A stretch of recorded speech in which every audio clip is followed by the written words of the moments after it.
کل ایک صاحب مجھ سے بحث کر رہے تھے اور ماشاءاللہ اپنی ہی زبان سے اپنی تعریف کر رہے تھے کہ دیکھیے بھائی میں تو جاہل ہوں.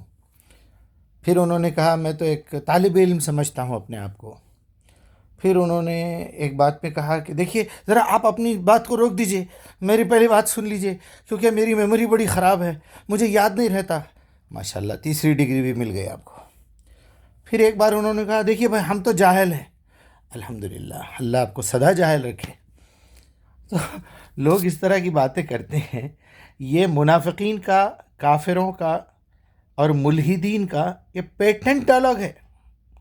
میں تو آپ سے مجیب صاحب کچھ علم حاصل کروں گا، میں تو مجیب صاحب جو ہے آپ سے کچھ سیکھوں گا، اس کے بعد الٹی بحث کرتا پھر. تو میرے بھائی، آپ کی مثال اس چھوٹے سے بچے جیسی ہے جس کو اگر یہ سمجھایا جائے کہ دیکھو بیٹا 1 کے بعد 2 آتا ہے، تو تمہارا کام یہ ہے کہ تم مان لو 1 کے بعد 2 آتا ہے، اس کے بعد 3 آتا ہے، 4 آتا ہے، 5 6 7 8 9، اے کے بعد B C D E F G H I J K L M N O P Z تک. اب آپ کی حیثیت نہیں ہے یہ سوال کرنے کی کہ اے کے بعد بی کیوں آتا ہے سر، یہ 1 کے بعد 2 کیوں آتا ہے. میرے ابا تو بولے 1 کے بعد 4 آتا ہے، تو جاؤ اپنے ابا سے سیکھو پھر. یعنی پہلے خود ہی یہ لوگ بولتے ہم جاہل ہیں. الحمدللہ، اللہ ہمیشہ جاہل رکھے تم کو. خود ہی بولتے ہم طالب علم ہیں. اللہ کرے زندگی بھر تو طالب علم کیا تم چپراسی بھی نہیں رہتے مدرسے کے، کسی اسکول کے، کسی تعلیمی انسٹیٹیوٹ کے چپراسی بننے کے بھی لائق نہیں ہیں تم. جی وہ تو میری میموری خراب ہے، تو پاگل خانے کو جاؤ، پہلے علاج کراؤ اپنا. جی وہ اصل میں ہم تو جاہل ہیں، اللہ ہمیشہ جاہل رکھے تمہارے کو.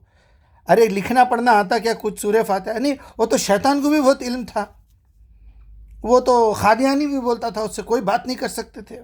اچھا ٹھیک ہے، اور کیا کرنا چاہیں؟ ارے رے رے رے رے رے، کہیں ٹکتے نہیں، کہیں ٹکتے نہیں. آپ یہ جاہلوں سے بات کرو. اللہ تعالیٰ بولے اذا خاطبهم الجاہلون قالوا سلاما. جی جی جی، السلام علیکم. ٹھیک ہے، طبیعت آپ کی بہت خراب ہو رہی ہے، ذرا جا کے پہلے علاج کرا لیجئے، اور جا کے کسی ندیا میں، کسی گٹر میں، سمندر میں جا کے منہ دھو کے نہا کے آؤ بولنا چاہیے. کیا بولیں گے یار. دعوت قرآن کا آپ کام کریے، دنیا کا ہر آدمی ٹچ ہوتا آپ سے، اور اتنی انفارمیشن ملتی، اتنی نالج ملتی.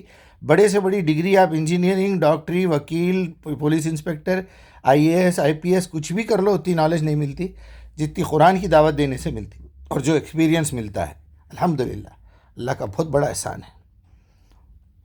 تو ایسے جاہلوں سے خطاب ہوا تو سلام کر لینا.